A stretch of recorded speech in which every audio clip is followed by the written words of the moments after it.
நல்ல மரியாதைக்குரிய பாரத பிரதமர் தமிழகம் வருவதை மகிழ்ச்சியோடு வரவேற்கிறோம்.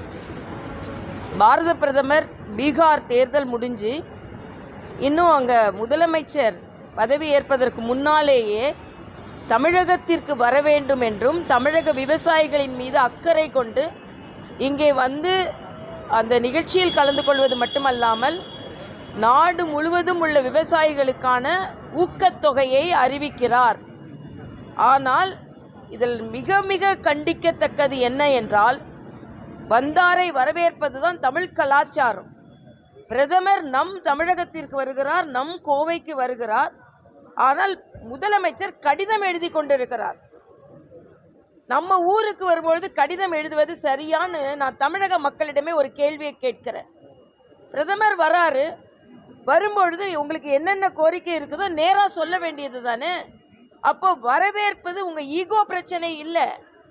ஈகோ பிரச்சனை தமிழக மக்கள் மீது நீங்கள் திணிக்கிறீர்கள்.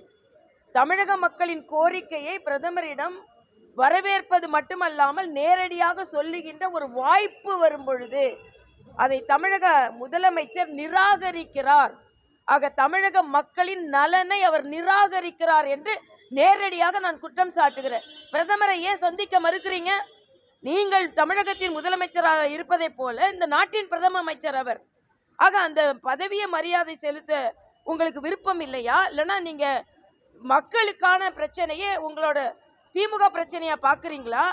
இல்லை என்றால் ஆட்சியில் உள்ள பிரச்சனையை கட்சியா பார்க்குறீங்களா? ஆக இது மிக மிக வேதனை அளிக்கக்கூடிய ஒன்று தமிழக மக்களுக்கு.